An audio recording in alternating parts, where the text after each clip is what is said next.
ગુજરાતી ગુજરાત। નમસ્કાર વિદ્યાર્થી મિત્રો, વર્ચ્યુઅલ ક્લાસરૂમ ટ્રેનિંગ પ્રોગ્રામમાં હું આપનું હાર્દિક સ્વાગત કરું છું।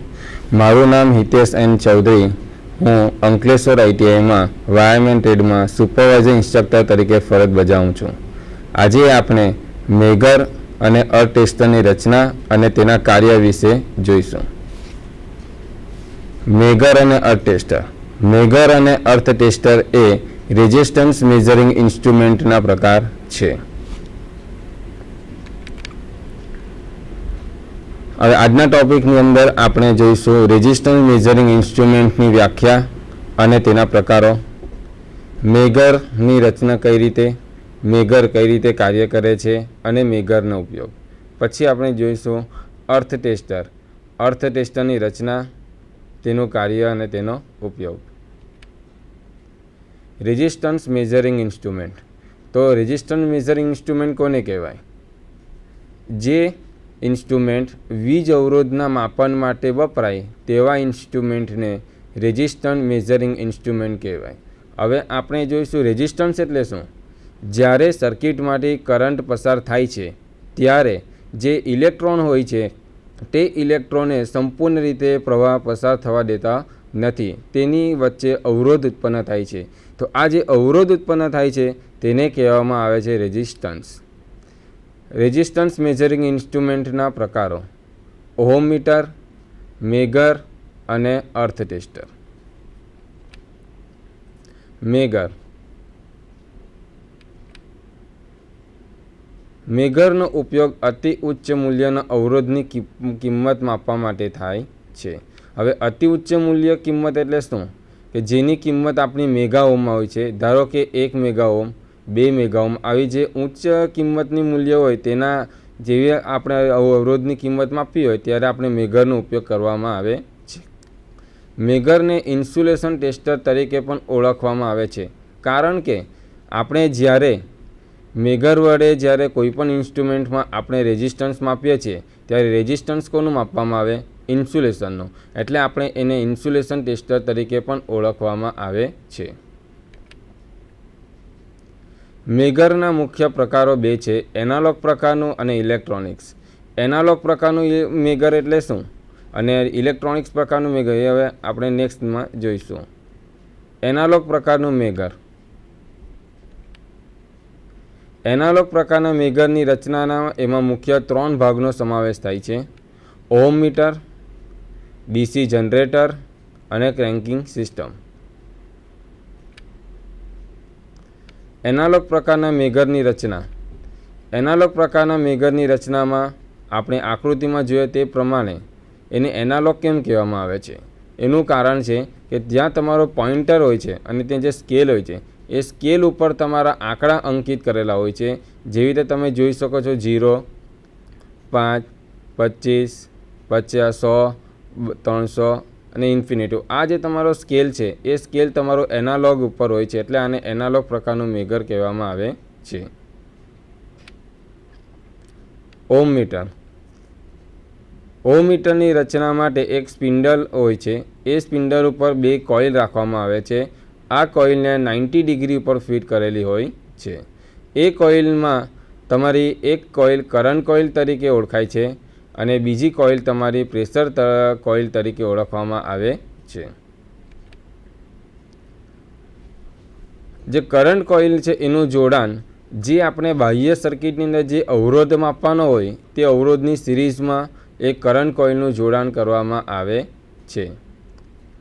કરંટ કોઇલની સિરીઝમાં એક ઓછી કિંમતનો રેઝિસ્ટન્સ જોડવામાં આવે છે અને પ્રેશર કોઇલ એ ઉચ્ચ અવરોધના રેઝિસ્ટન્સ R1 જે સિરીઝમાં જોડી જનરેટરની પેરેલલમાં એનું જોડાણ કરવામાં આવે છે।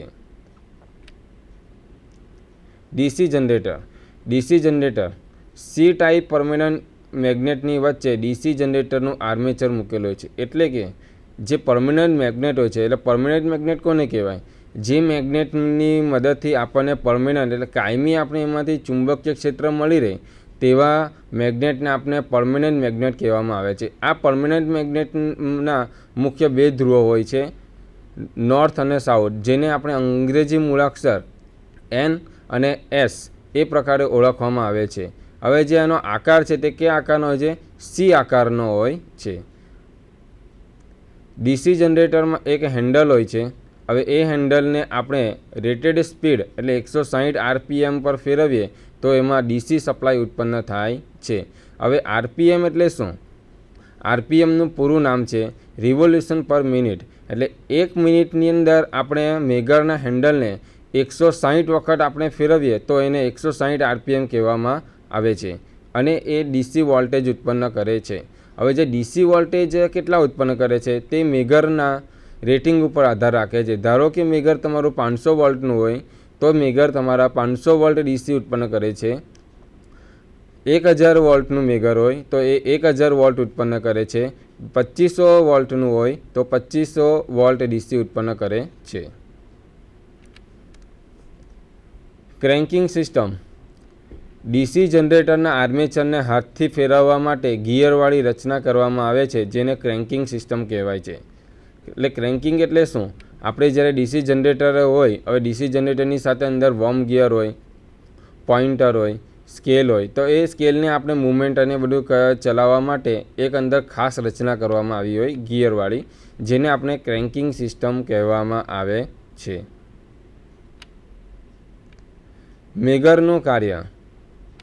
જ્યારે મેગરને બાહ્ય સર્કિટ સાથે જોડવામાં આવે છે ત્યારે કરંટ કોઇલ દ્વારા ઉત્પન્ન થતા ટોર્ક લોડ કરંટના સમપ્રમાણમાં અને પ્રેશર કોઇલ દ્વારા ઉત્પન્ન થતો ટોર્ક એ વોલ્ટેજના સમપ્રમાણમાં હોય છે. એટલે કે શું? જે કરંટ કોઇલ હોય છે એ કરંટ કોઇલની સાથે આપણી જે બાહ્ય સર્કિટ જોડેલી હોય તો બાહ્ય સર્કિટમાં જે કરંટ વહે છે એના એ સમપ્રમાણમાં, એટલે એ જ પ્રમાણેનો એમાં કરંટ વહે છે. અને પ્રેશર કોઇલની અંદર જે વોલ્ટેજ હોય છે તે એના વ્યસ્ત પ્રમાણમાં હોય છે.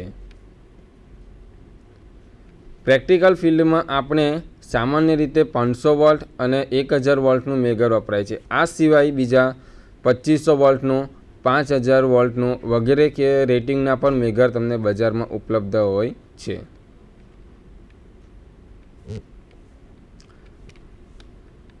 મેગર ઉપર 100 મેગા ઓહ્મનું રેટિંગ હોય છે. આ રેટિંગ મેગા ઓહ્મની અંદર હોય છે.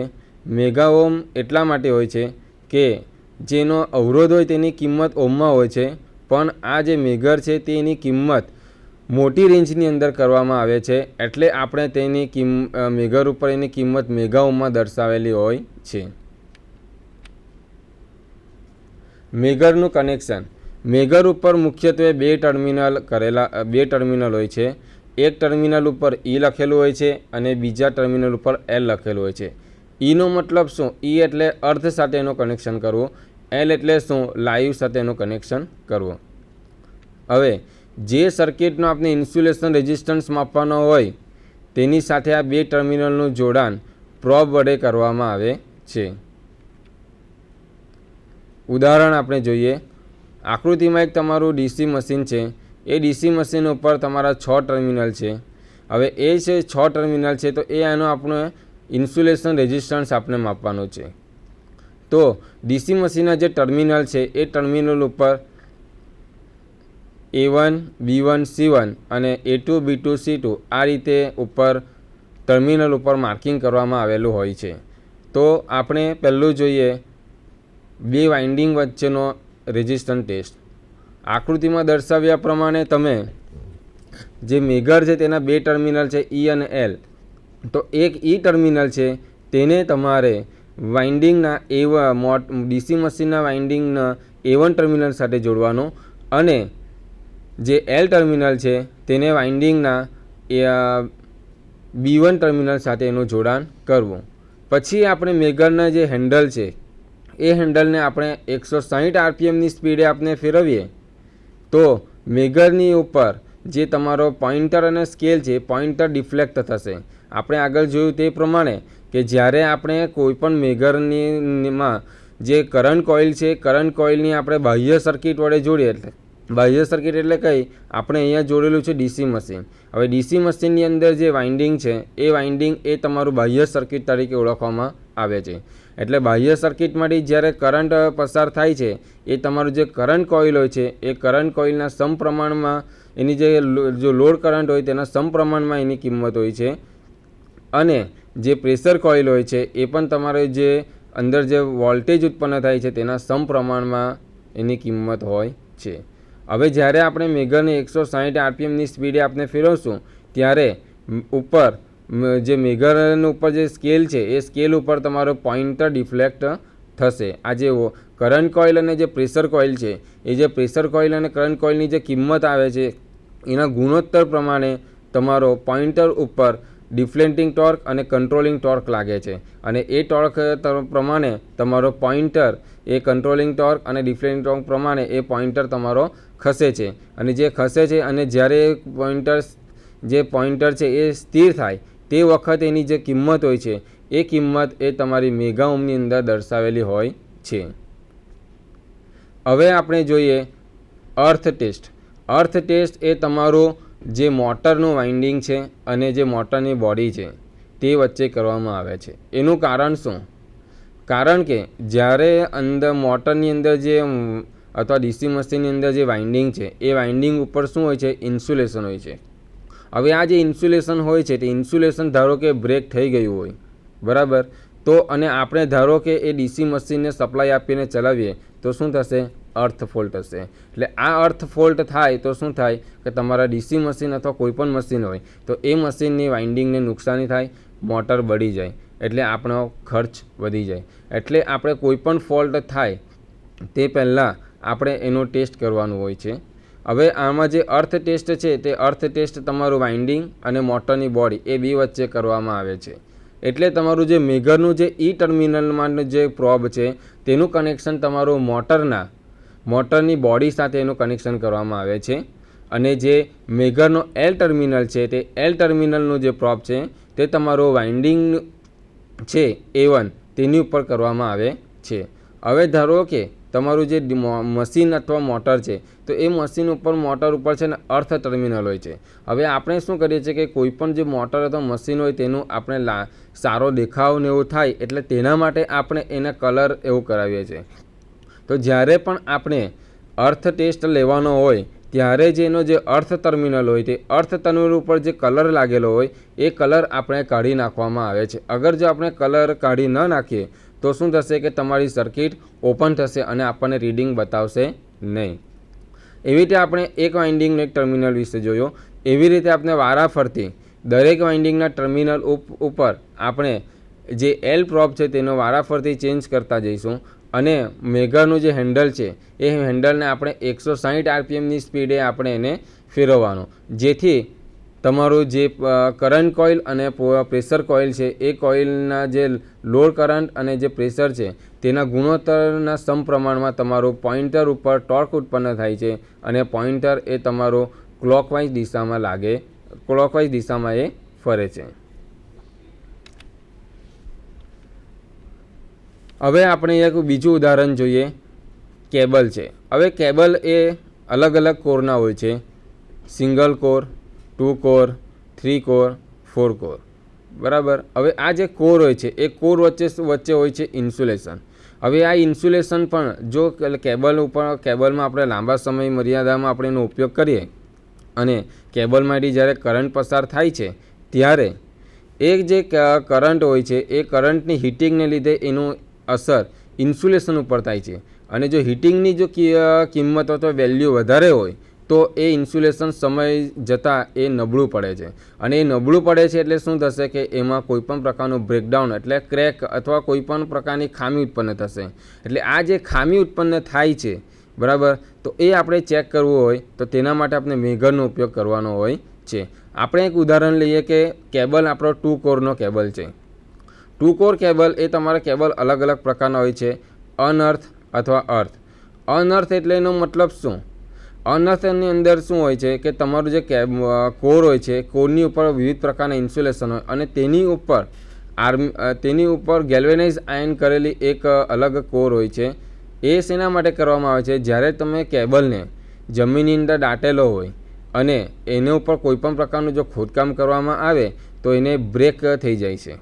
બરાબર. તો એના જે અંદર જે વાહક જે ઇન્સ્યુલેશન છે તેનું રક્ષણ કરવા માટે તમારું આર્મરિંગ કરવામાં આવે છે. હવે અનઅર્થ કેબલ હોય તેની અંદર આ પ્રકારની કોઈ વ્યવસ્થા કરવામાં આવતી નથી. ધારો કે આપણે એવા કેબલને જમીનની અંદર દાટીએ અને સમય જતાં પછી એની ઉપર રસ્તામાં ધારો કે ખોદકામ કરવાની જરૂર ઉત્પન્ન થાય તો જે કારીગર છે એ ખોદકામ કરતી વખતે તિકમ અથવા પાવડો જોરથી મારે તો શું થશે કે ઇન્સ્યુલેશન ઉપર એ ડાયરેક્ટ એની અસર થશે અને ઇન્સ્યુલેશન કેવું થઈ જશે? બ્રેક થઈ જશે. એટલે પછી એ કેબલ તમારો ફોલ્ટી કેબલ તરીકે ગણાશે. હવે ધારો કે આ રીતની કન્ડિશન હોય તો ત્યારે આપણે મેગરની મદદથી તેનું ઇન્સ્યુલેશન રેઝિસ્ટન્સ લેવાની જરૂર પડે છે. હવે જ્યારે એને 2 કોર હોય છે ત્યારે આર્મર આપણે કેબલની વાત કરીએ. જ્યારે આર્મર કેબલ હોય છે ત્યારે 2 કોર, 3 કોર, 4 કોર પ્રકારના કેબલનો આપણે ઉપયોગ કરીએ છીએ.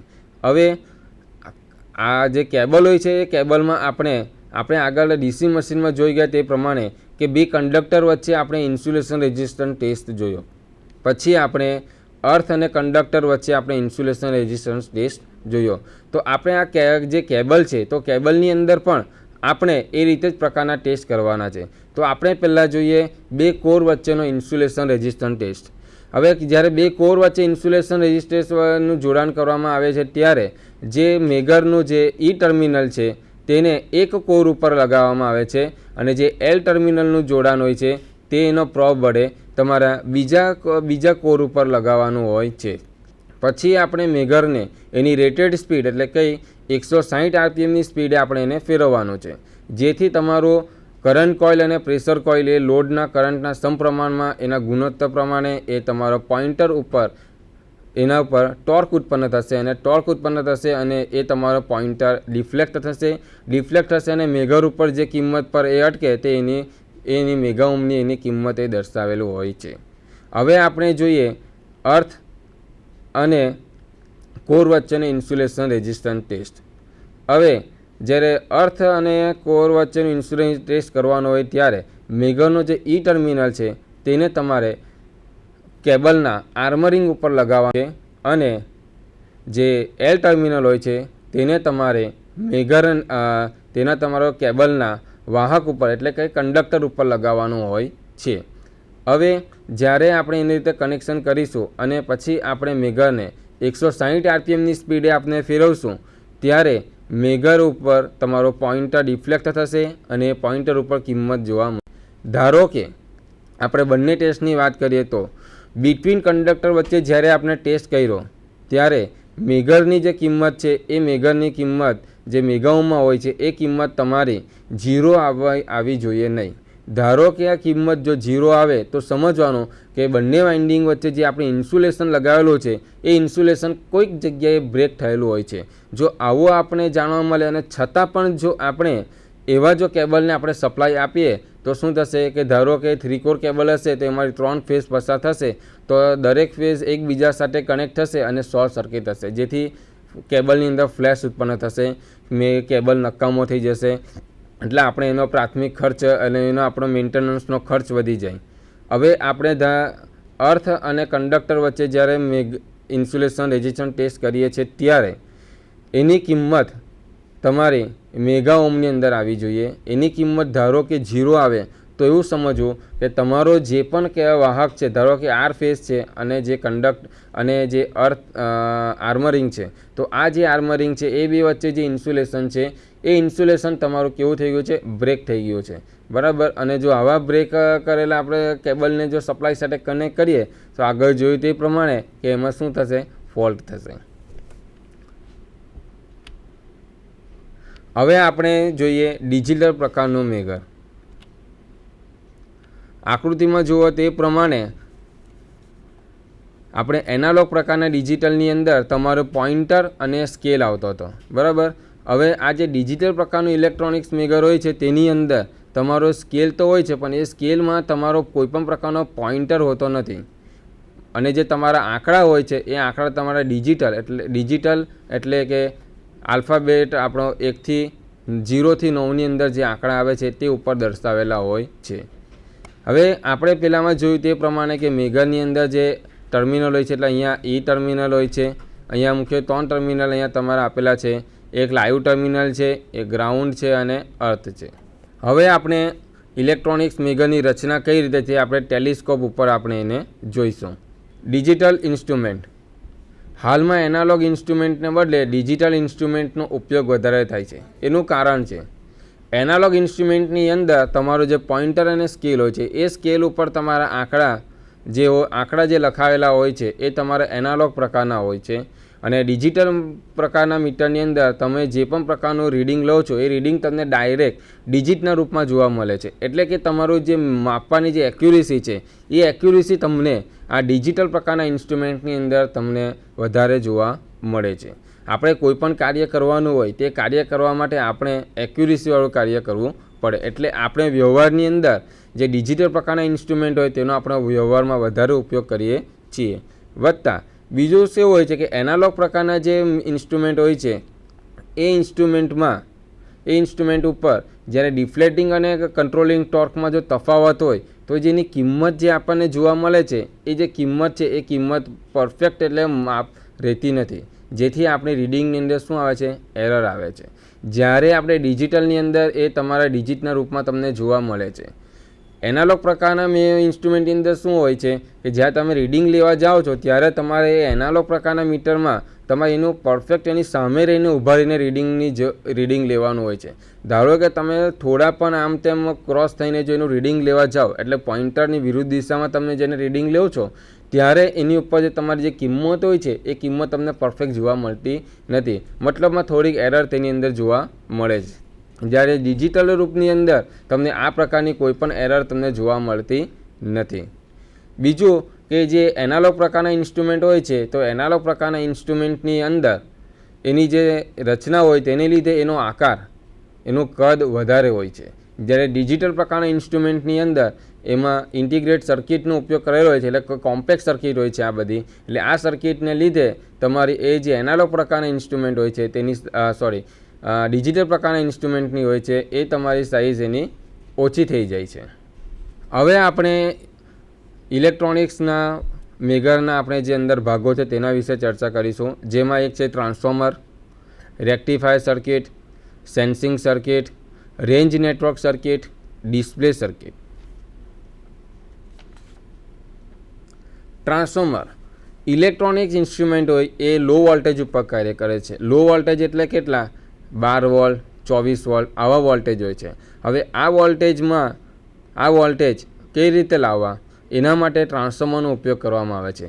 ટ્રાન્સફોર્મર એક એવું સ્ટેટિક ડિવાઇસ હોય છે કે જે તમારા જે એસી સપ્લાય હોય એ જે આગળ પ્રાઇમરી સાઇડ 230 વોલ્ટેજ જોડવામાં આવે તો એનું સેકન્ડરી સાઇડ તમને 12 વોલ્ટ મળે છે અથવા 24 વોલ્ટ મળે છે. એટલે કે ટ્રાન્સફોર્મર એ તમારું એવું સ્ટેટિક ડિવાઇસ છે જે વોલ્ટેજને એક લેવલથી બીજા લેવલમાં તમારો ટ્રાન્સફર કરે છે. આ વોલ્ટેજ આની અંદર જે ટ્રાન્સફોર્મર વપરાય છે એ સ્ટેપ ડાઉન પ્રકારનો ટ્રાન્સફોર્મર વપરાય છે.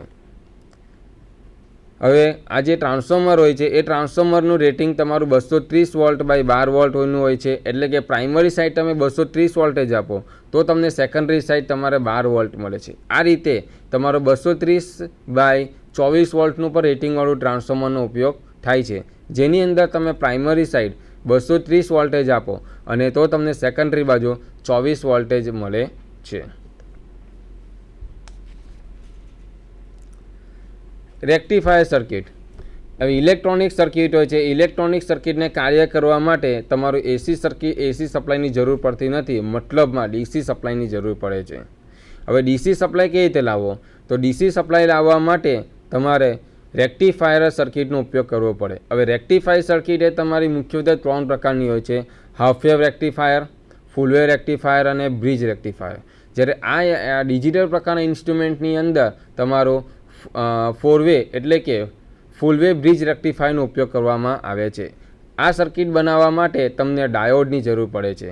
આ ડાયોડનું માપ તમારું IN4001 અને IN4007 કોડના તમારા ડાયોડનો ઉપયોગ કરવામાં આવે છે. આ ડાયોડના ઉપર 2 ટર્મિનલ હોય છે.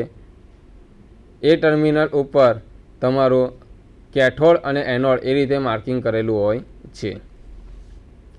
હવે આ જે ડાયોડ અને કેપેસિટર યુક્ત રેક્ટિફાયર સર્કિટનો ઉપયોગ થાય એટલે એનું શું? કેપેસિટર શેના માટે વપરાય છે? કેપેસિટર એ તમારું જે ડીસી સપ્લાય જે રૂપાંતર થાય છે 12 વોલ્ટ અથવા 24 વોલ્ટ, એ જે સપ્લાય છે એ તમારો ડીસી સપ્લાય એ સ્મૂથ રહેતો નથી, એમાં થોડીક પ્રકારની એરર હોય છે. તો આ જે એરર જે પ્લસ સેટિંગ હોય છે એ તમારે સુધારવા માટે, એટલે કે ફિલ્ટર તરીકે કાર્ય કરવા માટે તમારે કેપેસિટરનો ઉપયોગ કરવામાં આવે છે. સેન્સિંગ સર્કિટ ઇલેક્ટ્રિક રાશિના પ્લસ એનાલોગ પ્રકારનો છે, એટલે કે જે આપણે જે રાશિ એટલે કે જે અવરોધ છે એ અવરોધ જે ઇલેક્ટ્રિક રાશિ છે તેનું આપણે માપન એનાલોગ પ્રકારમાં હોય છે. હવે જે એનાલોગ પ્રકારનું હોય છે તેને આપણે એક સર્કિટ હોય છે, એ સર્કિટ એને સેન્સ કરે છે અને એને ડિજિટલ સ્વરૂપમાં એને રૂપાંતર કરે છે, એટલે આ સર્કિટને આપણે સેન્સિંગ સર્કિટ તરીકે ઓળખવામાં આવે છે.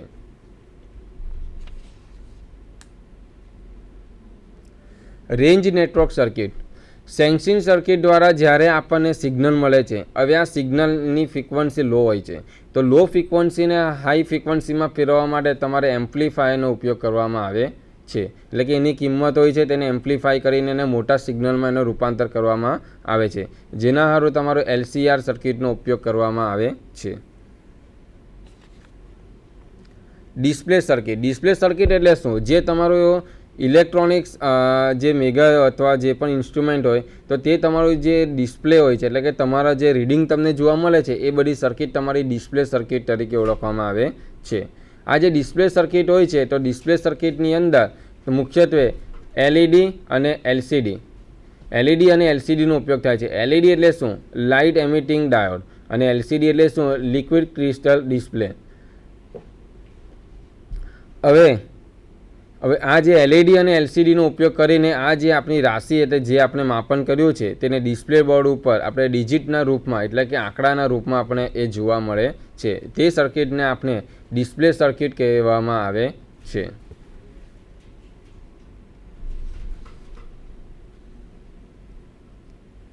હવે ખાસ નોંધ કે જ્યારે આપણે આ જે ઇલેક્ટ્રોનિક્સ સર્કિટ હોય છે તેની અંદર રેક્ટિફાયર સર્કિટ, સેન્સિંગ સર્કિટ અને જે રેન્જ નેટવર્ક સર્કિટ હોય તેને PCB ઉપર માઉન્ટ કરવામાં આવે છે. PCB એટલે શું?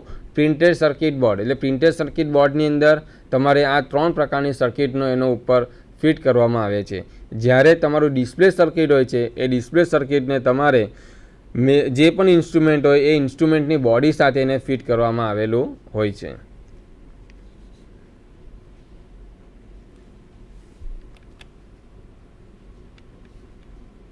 હવે ઇલેક્ટ્રોનિક્સ પ્રકારનું મેગર, આ જે ઇલેક્ટ્રોનિક્સ પ્રકારના મેગર હોય છે તેની અંદર એક સ્વિચ હોય છે, એ સ્વિચ તમારે પુશ બટન ટાઈપની હોય છે. પુશ બટન ટાઈપની સ્વિચ એટલે એ તમારી એક ટેસ્ટ સ્વિચ હોય, એ ટેસ્ટ સ્વિચને તમે દબાવો તો તમારે એમાં વોલ્ટેજ ઉત્પન્ન થાય છે.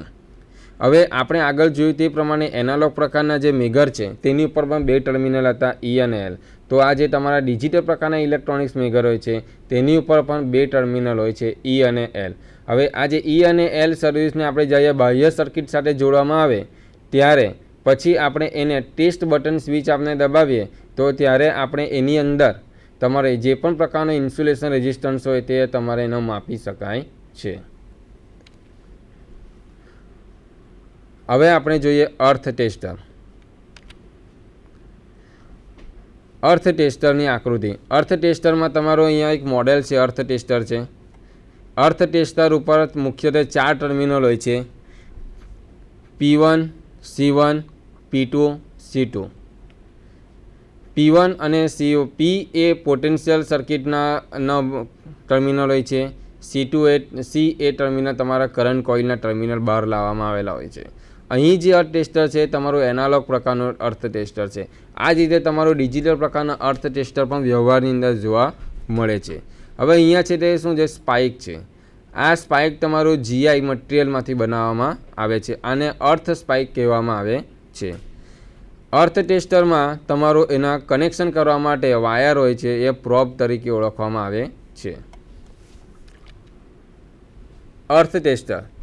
અર્થ ટેસ્ટરનો ઉપયોગ અર્થિંગ સિસ્ટમ કે અર્થ ઇલેક્ટ્રોડનો લો અર્થ રેઝિસ્ટન્સ માપવા માટે થાય છે. હવે લો અર્થ રેઝિસ્ટન્સ એટલે શું? કે જે સર્કિટમાં તમારો જે અર્થ જે રેઝિસ્ટન્સ હોય તેની કિંમત મિનિમમ રહેવી જોઈએ.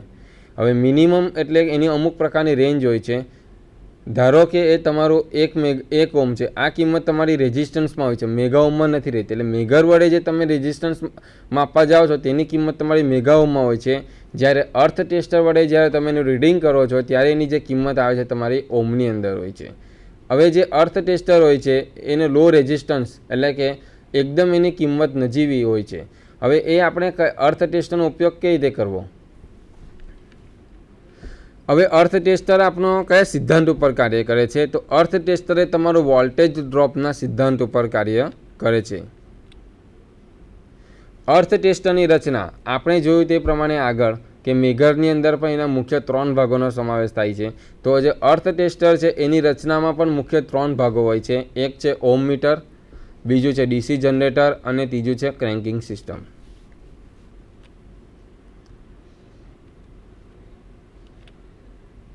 ઓમ મીટરની રચનામાં એક સ્પિન્ડલ હોય છે એટલે ધરી હોય છે. એ ધરી ઉપર તમારા 2 કોઇલ હોય છે. એ 2 કોઇલ એટલે કઈ? એક કરંટ કોઇલ તરીકે ઓળખવામાં આવે છે અને બીજી કોઇલ તમારું પ્રેશર કોઇલ તરીકે ઓળખવામાં આવે છે. તો આ જે બંને કોઇલ છે તેને તમારા 90 ડિગ્રી ઉપર ઇલેક્ટ્રિકલી તમારું 90 ડિગ્રી ઉપર એને ફિટ કરવામાં આવેલી હોય છે. કરંટ કોઇલમાંથી ટેસ્ટ સર્કિટમાંથી વહેતા કરંટના સમપ્રમાણમાં હોય છે. એટલે જ્યારે આપણે ટેસ્ટ સર્કિટ સાથે એને જોડીએ ત્યારે કરંટ કોઇલમાંથી જે કરંટ વહે છે એ તમારો જે ટેસ્ટ સર્કિટ હોય તેમાંથી કરંટના સમપ્રમાણમાં એટલે તેની જે કિંમત હોય એ કિંમતમાં જે પસાર થાય છે. જ્યારે પ્રેશર કોઇલમાંથી જ્યારે અર્થ રેઝિસ્ટન્સ જે અર્થ પીટ છે તેનો જે વોલ્ટેજ આપવામાં આવે છે તે વોલ્ટેજના સમપ્રમાણમાં એમાં કરંટ વહે છે. હવે કરંટ કોઇલ અને પ્રેશર કોઇલનો જે ગુણોત્તર છે એ તમને પોઇન્ટર ઉપર એટલે કે એનાલોગ પ્રકારનું અર્થ ટેસ્ટર હશે તો એના પર પોઇન્ટર ઉપર ડિફ્લેક્શન થશે અને એ જે ડિફ્લેક્શન થશે ત્યારે એના પર કંટ્રોલિંગ અને ડિફ્લેક્ટિંગ ટોર્ક લાગશે. તો આ જે 2 ટોર્કની જે કિંમત હશે એ કિંમત તમારું પોઇન્ટર વડે તમારું સ્કેલ ઉપર જોવા મળશે અને એ કિંમત તમારી રેઝિસ્ટન્સ એનો લો રેઝિસ્ટન્સ કિંમત તમારે એનો માપી શકાય છે. હવે જોઈએ ડીસી જનરેટર. તો ડીસી જનરેટર એ ડીસી વોલ્ટેજ ઉત્પન્ન કરવા માટેનું જનરેટર છે. હવે તેની અંદર પરમેનન્ટ મેગ્નેટનો ઉપયોગ કરેલો છે. પરમેનન્ટ મેગ્નેટ એટલે શું? કે જે મેગ્નેટની અંદર એનું જે ચુંબકીય ક્ષેત્ર છે તે પરમેનન્ટ એટલે કાયમી રીતે હોય છે, સ્થાયી હોય છે. આ જે મેગ્નેટ હોય છે તે મેગ્નેટના મુખ્ય 2 ભાગ હોય છે. એક તમારો નોર્થ અને બીજો તમારો સાઉથ તરીકે ઓળખવામાં આવે છે. હવે આ જે પરમેનન્ટ મેગ્નેટ હોય છે તેમાં તમારો જે ચુંબકીય ક્ષેત્ર હોય છે એ તમારું સાઉથથી નોર્થ તરફ જાય છે અને જ્યારે એ તમારું મેગ્નેટિક પોલની વચ્ચેથી પસાર થાય છે ત્યારે તમારું સાઉથથી નોર્થ તરફ વહે છે. હવે આ જે મેગ્નેટ હોય છે તે મેગ્નેટનો આકાર તમારો સી ટાઈપનો હોય છે. અંગ્રેજી મૂળાક્ષર જે સી હોય છે તે પ્રકારે. હવે આપણે ડીસી જનરેટર. તો ડીસી જનરેટરમાં આપણું જે હેન્ડલ હોય છે એ હેન્ડલને આપણે રેટેડ સ્પીડ એટલે કે 160 આરપીએમની સ્પીડે આપણે ફેરવવાનું હોય છે અને તેના દ્વારા જે વોલ્ટેજ ઉત્પન્ન થાય છે એ વોલ્ટેજ તમારા ડીસી વોલ્ટેજ હોય છે. હવે આરપીએમ એટલે શું? આરપીએમ એટલે રિવોલ્યુશન પર મિનિટ. એટલે આપણે જે હેન્ડલ છે એ હેન્ડલને આપણે 160 વખત 1 મિનિટની અંદર આપણે એને ફેરવવાનું હોય છે. હવે આ જે ઉત્પન્ન થયેલા ડીસી વોલ્ટેજ હોય છે એ રિસીવર રચના દ્વારા એસી રૂપમાં એસી સપ્લાયમાં એનું રૂપાંતર કરવામાં આવે છે. Cranking system. ડીસી જનરેટરના જે આર્મેચર છે તેને હાથવાળી જે ગિયરવાળી રચના હોય છે તેને ક્રેન્કિંગ સિસ્ટમ કહેવામાં આવે છે. એટલે શું? કે જે ધરી હોય છે તેની ઉપર જ્વેલ બેરિંગ હોય છે. જ્વેલ બેરિંગ ઉપર સ્પિન્ડલ હોય છે. એ સ્પિન્ડલ ઉપર તમારો પોઇન્ટર હોય છે અને એ પોઇન્ટરની નીચે તમારો કરંટ કોઇલ અને પ્રેશર કોઇલને ફિટ કરેલું હોય છે. તો આ જે બધી રચના છે એ રચનાને તમારે મૂવમેન્ટ કરવા માટે ગિયરવાળી ખાસ રચના હોય છે. આ જે રચના હોય છે તે તમારું ક્રેન્કિંગ સિસ્ટમ તરીકે ઓળખવામાં આવે છે. અર્થ રેઝિસ્ટન્સનું મેઝરમેન્ટ. હવે અર્થ રેઝિસ્ટન્સ કેવી રીતે માપવાનું? હવે અહીંયા આકૃતિમાં જુઓ તે પ્રમાણે તમારે અંદર 4 ટર્મિનલ હોય છે પણ અહીં 3 ટર્મિનલ છે. એનું કારણ શું હોય છે? કે જે P1 અને C1 જે કરંટ કોઇલ અને પોટેન્સ કોઇલના જે છેડા છે એ જે છેડા હોય છે તેને આપણે શોર્ટ કરવાનો છે. આ જે મેથડ છે એ કન્વેન્શનલ મેથડ છે 3 પોઈન્ટ મેથડ. હવે 3 પોઈન્ટ મેથડની અંદર જે તમારું P1 અને C1ને શોર્ટ કરીને જે એક ટર્મિનલ હોય છે એ ટર્મિનલને તમારું વાયર એટલે કે પ્રોબ વડે જે અર્થ પીટનો આપણે રેઝિસ્ટન્સ માપવાનો હોય છે એ રેઝિસ્ટન્સ ઉપર એનું કનેક્શન કરવામાં આવે છે. પછી જે અર્થપીટનું જે રેઝિસ્ટન્સ જે માપવાનો અર્થપીટ છે તેનાથી 15 મીટરના દૂર અંતરે એક તમારો ઇલેક્ટ્રોડ રાખવામાં આવેલો છે. એ ઇલેક્ટ્રોડને તમારો પોટેન્શિયલ ઇલેક્ટ્રોડ તરીકે ઓળખવામાં આવે છે. હવે પોટેન્શિયલ ઇલેક્ટ્રોડથી કરંટ જે ત્રીજો ઇલેક્ટ્રોડ છે એ તમારો કરંટ ઇલેક્ટ્રોડ છે, તો તેનું અંતર તમારો 15 મીટરનું હોય છે. હવે એ રીતે આપણે જોઈએ તો કે અર્થપીટથી કરંટ ઇલેક્ટ્રોડ વચ્ચેનું અંતર કેટલું થાય, તો ટોટલ થશે 30 મીટર. અર્થ સિસ્ટમ કે જે અર્થ ઇલેક્ટ્રોડનો અવરોધ માપવા માટે અર્થને ઇન્સ્યુલેશનથી અલગ કરવામાં આવે છે. એટલે શું કે જ્યારે આપણે અર્થ રેઝિસ્ટન્સ માપવાનું હોય તો જે અર્થ રેઝિસ્ટન્સ માપવાનું હોય તે પીટનું જે કનેક્શન આપણે જો કોઈપણ મશીન અથવા કોઈપણ મોટર એની સાથે જોડેલું હોય તો તેને આપણે સૌપ્રથમ છૂટું પાડવાનું હોય છે. નહીંતર શું થશે, જ્યારે આપણે સિસ્ટમમાંથી અર્થ કનેક્શન આપણે છૂટું પાડતા નથી ત્યારે શું થશે કે જ્યારે આપણે જે અર્થ જે સિસ્ટમ સાથે કનેક્ટ થયેલી છે તો તેનો પણ તમારો અહીંયા રેઝિસ્ટન્સ તમારો મેઝરમેન્ટ થઈ જશે. એટલે કે તમારી કિંમત જે માપવાની હોય છે એ કિંમત તમારો પરફેક્ટ વેલ્યુ તમને મળતી નથી. ટેસ્ટિંગ ઇલેક્ટ્રોડ છે, એટલે ટેસ્ટ ઇલેક્ટ્રોડ એટલે શું કહ્યું, આપણે જે અર્થપીટનો માપવાનો છે તે અર્થ ઇલેક્ટ્રોડ. હવે આપણે આગળ જોયું તે પ્રમાણે કે 15 મીટરના અંતરે એક અર્થ સ્પાઇક એટલે કે આપણે સળિયોમાં ફિટ કરવાનો હોય છે, અને બીજો જે અર્થ સ્પાઇક છે તે પહેલાં સ્પાઇકથી 15 મીટરને અંતરે આપણે જમીનમાં એને ખોસવાનો હોય છે. હવે અર્થ સ્પાઇકની જે લંબાઈ હોય છે સામાન્ય રીતે 2 થી 3 ફૂટની હોય છે. તો આપણે અર્થ સ્પાઇકને જમીનની અંદર કેટલો નાખવો, અર્થ સ્પાઇકને જમીનની અંદર તમારે એને ઉપર ઓછામાં ઓછો 6 ઇંચ જેટલો ભાગ બહાર રહે તે રીતે તમારે એને જમીનની અંદર ખોસવાનો હોય છે. હવે જે અર્થ ટેસ્ટર હોય છે તેના ટર્મિનલને તમારું અર્થ ઇલેક્ટ્રોડ હોય છે તેની સાથે એનું કનેક્શન કરવાનું હોય છે, અને બાકીના 2 ટર્મિનલ, એક ટર્મિનલ તમારું પોટેન્શિયલ P અને બીજું છે તમારું કરંટ ઇલેક્ટ્રોડ C સાથે એનું અર્થ સ્પાઇકનું પ્રોબ એટલે કે વાયર વડે એનું જોડાણ કરવામાં આવે છે. હવે અર્થ ટેસ્ટરની અંદર મુખ્યત્વે 4 ટર્મિનલ હોય છે. એક ટર્મિનલ તમારું P1 ટર્મિનલ તરીકે ઓળખાય છે, બીજું તમારું C1 ટર્મિનલ તરીકે ઓળખાય છે, ત્રીજો ટર્મિનલ તમારો P2 ટર્મિનલ તરીકે ઓળખાય છે, અને ચોથો ટર્મિનલ તમારો C2 ટર્મિનલ તરીકે ઓળખાય છે. હવે જે આપણે 3 પોઈન્ટ મેથડની અંદર P1 અને જે C1 ટર્મિનલ છે તેને સાદા વાયરથી શોર્ટ કરવાનું હોય છે, અને એ જે શોર્ટ કરેલો છેડો છે તેને પછી તમારે જે અર્થ રેઝિસ્ટન્સ માપવાનો હોય તે અર્થ ઇલેક્ટ્રોડ સાથે તેનું જોડાણ કરવામાં આવે છે. હવે જ્યારે આપણે આગળ જોઈ ગયા તે પ્રમાણે કે અર્થ ઇલેક્ટ્રોડ, પોટેન્શિયલ ઇલેક્ટ્રોડ અને કરંટ ઇલેક્ટ્રોડ સાથે આપણે અર્થ ટેસ્ટરનું જોડાણ કરી દઈએ, ત્યારબાદ આપણે અર્થ ટેસ્ટરમાં આપણે જે હેન્ડલ છે તો એ હેન્ડલને આપણે 160 RPMની સ્પીડે આપણે એને ફેરવવાનો હોય છે. ત્યારે આપણે અર્થ અવરોધનું મૂલ્ય ડાયલ ઉપર એટલે કે સ્કેલ ઉપર તમારું સીધું જ ઓમની અંદર વાંચી શકાય છે. હવે અસરકારક મૂલ્ય મેળવવા માટે અલગ અલગ 3 થી 4 જગ્યાએ અર્થ સ્પાઇક ખોસી એવરેજ અવરોધ ગણવામાં આવે છે. એટલે શું કે જ્યારે આપણે કોઈપણ અર્થપીટનો રેઝિસ્ટન્સ માપવાનો હોય ત્યારે આપણે એની જે 3 અવલોકન લેવાના હોય છે. હવે પછી આપણે એનું 3 અવલોકનનો સરેરાશ કરવાનું હોય છે, અને સરેરાશ કરીને જે કિંમત તમારી આવે એ કિંમત એ તમારો ફાઇનલ તમારો જે અર્થપીટ છે તેની રેઝિસ્ટન્સની કિંમત તરીકે એને ગણવામાં આવે છે. સાવચેતી, કોઈપણ જે રેઝિસ્ટન્સ માપવા માટે આપણે જે ઇન્સ્ટ્રુમેન્ટનો ઉપયોગ કરીએ છીએ તેને વીજ સપ્લાયથી ડિસ્કનેક્ટ કરેલી રહેવી જોઈએ. એટલે કે જ્યારે આપણે સર્કિટમાંથી વીજ પ્રવાહ પસાર થતો નથી એટલે કે લાઇન ઓફ હોય છે ત્યારે જ આપણે તેનો ઉપયોગ કરવાનો હોય છે. ધારો કે આપણે ડીસી મશીન છે, એ મશીનને તમારે ચાલુ છે. હવે એ ચાલુ મશીન છે તેને તમે જો મોટર એનું તમે મેગર વડે જ્યારે અર્થ ટેસ્ટ કરો છો ત્યારે તે વખતે એ જેમાંથી જે કરંટ જાય છે એ ટર્મિનલ મારફતે તમારું જે પણ ઇન્સ્ટ્રુમેન્ટ હોય છે ઇન્સ્ટ્રુમેન્ટની અંદર આવે છે, અને એની કિંમત તમારી હાઈ હોય છે. જેથી શું થશે કે તમારું જે મેઝરિંગ ઇન્સ્ટ્રુમેન્ટ છે એ મેઝરિંગ ઇન્સ્ટ્રુમેન્ટની અંદરની જે રચના છે એ રચનામાં એ તમારી ફોલ્ટ એટલે કે ખામી ઉત્પન્ન કરશે. એટલે જ્યારે પણ આપણે રેઝિસ્ટન્સ મેઝરિંગ ઇન્સ્ટ્રુમેન્ટ હોય છે એ ઇન્સ્ટ્રુમેન્ટને આપણે જ્યારે ઉપયોગ કરવાનો હોય છે ત્યારે આપણે એને સપ્લાયથી એટલે કે સપ્લાય ઓફ કરી દેવો અને ત્યારબાદ જ તેનો ઉપયોગ કરવો જોઈએ. હવે આપણે જોઈએ સારાંશ, જે આપણે જોઈ ગયા તે પ્રમાણે કે રેઝિસ્ટન્સ મેઝરિંગ ઇન્સ્ટ્રુમેન્ટ એટલે આપણે રેઝિસ્ટન્સ મેઝરિંગ ઇન્સ્ટ્રુમેન્ટ કયા કયા છે તેની વ્યાખ્યા વિશે આપણે જોયું. મેં રેઝિસ્ટન્સ મેઝરિંગ ઇન્સ્ટ્રુમેન્ટના આપણે પ્રકાર, બરાબર, એ પ્રકારો વિશે આપણે જોઈ ગયા. પછી આપણે જોયું મેગર. હવે મેગરની રચના કઈ રીતે હોય છે, મેગર કઈ રીતે કાર્ય કરે છે અને મેગરનો ઉપયોગ ક્યાં થાય છે. પછી આપણે જોયું અર્થ ટેસ્ટર.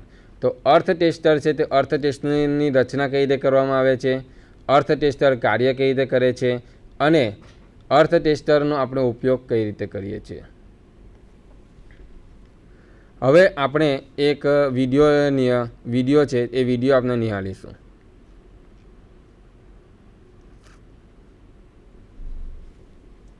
હવે અહીં જે વિડીયો છે એ વિડીયો તમારો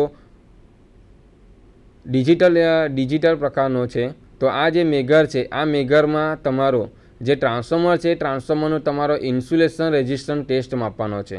તો જ્યારે ઇન્સ્યુલેશન રેઝિસ્ટન્સ ટેસ્ટ માપવાનો હોય ત્યારે તમારે સૌપ્રથમ મેગરને બે ટર્મિનલને એકબીજા સાથે શોર્ટ કરીને એની કિંમત તમારી 0 ઉપર લાવવાની હોય છે. એટલે કે ઈ ટર્મિનલ અને એલ ટર્મિનલને શોર્ટ કરવાથી તમારી કિંમત એ તમારી 0 પર લાવવાનું હોય છે. પછી આપણે એનો જે ટ્રાન્સફોર્મરની એચટી સાઇડ છે એ એચટી સાઇડનો જે અર્થ ટર્મિનલ છે તે એ અર્થ ટર્મિનલ ઉપર એના બંને પ્રોબને લગાવવાનું હોય છે અને જેથી તમારો જે મીટર છે એ મીટર ઉપર તમારું રીડિંગ 0 તમને બતાવશે. એટલે કે આ તમારી અર્થ જે કન્ટિન્યુટી છે કન્ટિન્યુટી તમારી ઓકે છે.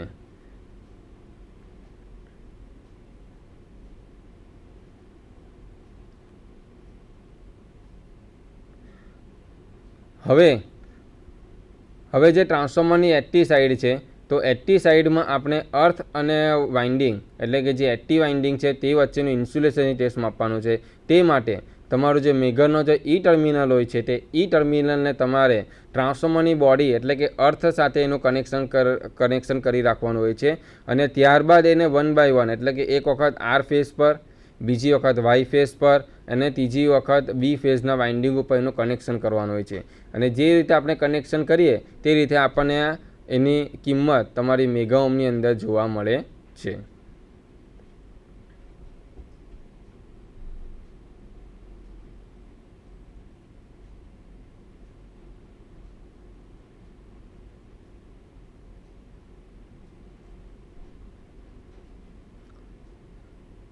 હવે આપણે આઈઆર ટેસ્ટ લેવાનો છે. આઈઆર ટેસ્ટ એ તમારો એચવી વાઇન્ડિંગની અંદર બે વાઇન્ડિંગ વચ્ચે લેવાનો હોય છે. તો જે બે વાઇન્ડિંગ વચ્ચે જે રેઝિસ્ટન્સ માપવાનો હોય છે ત્યારે એની કિંમત તમારી 0 આવે છે. એનું કારણ શું હોય છે કે આ જે તમારો જે ટ્રાન્સફોર્મર છે એ ટ્રાન્સફોર્મર તમારું સ્ટારમાં અને ડેલ્ટામાં કનેક્ટેડ હોય છે. એટલે કે જે સ્ટાર અને ડેલ્ટામાં કનેક્ટેડ હોય જ્યારે ડેલ્ટા કનેક્ટેડ હોય છે ત્યારે ડેલ્ટા કનેક્ટેડમાં 3 વાઇન્ડિંગ એકબીજા સાથે એના ટર્મિનલ જોડાયેલા હોય છે. જેથી આપણે શોર્ટ કરીશું તો ત્યારે આપણે વાઇન્ડિંગની તમારી જે રેઝિસ્ટન્સની જે કિંમત હોય તમારી 0 બતાવશે. 0 બતાવે એટલે સમજી જવાનું કે તમારો જે અંદર જે વાઇન્ડિંગ છે એ વાઇન્ડિંગનું કનેક્શન ઓકે છે. અને ધારો કે કોઈ કિંમત તમને બતાવે મેગા ઓહ્મની અંદર તો તમારે સમજવાનું કે અંદર જે વાઇન્ડિંગનું જે ટર્મિનલ છે એ તમારું ટર્મિનલ ઓપન થઈ ગયું છે. આવું સાબિત થાય છે.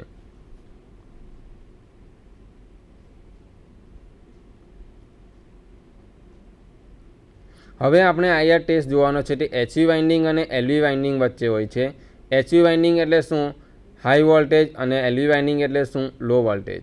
તો એચવી વાઇન્ડિંગમાં તમારો એક ટર્મિનલ મેગરનો ઈને આર ફેઝ પર લગાવવાનો હોય છે. તેવી જ રીતે જે એલ ટર્મિનલ હોય છે તેને તમારે એલવી વાઇન્ડિંગના આર ફેઝ ઉપર લગાવવાના હોય છે. જેથી તમારું જે રીડિંગ હશે એ રીડિંગ તમારે એની કિંમત મેગા ઓહ્મની અંદર તમને જોવા મળશે. હવે આજે જે આપણે મેગર અને અર્થ ટેસ્ટર વિશે શીખ્યા તો તેનો વ્યવહારુ તમે ઉપયોગ એનો સારી રીતે કરી શકો તે બદલ મેં તમને જે માહિતી આપી એ માહિતી તમને ફાયદાકારક થશે એવી હું આશા રાખું છું. હવે આપણે એના પછીનો next lesson moving coil instrument અને મૂવિંગ આયન ઇન્સ્ટ્રુમેન્ટના વિષય આપણે ચર્ચા કરીશું. નમસ્કાર મિત્રો.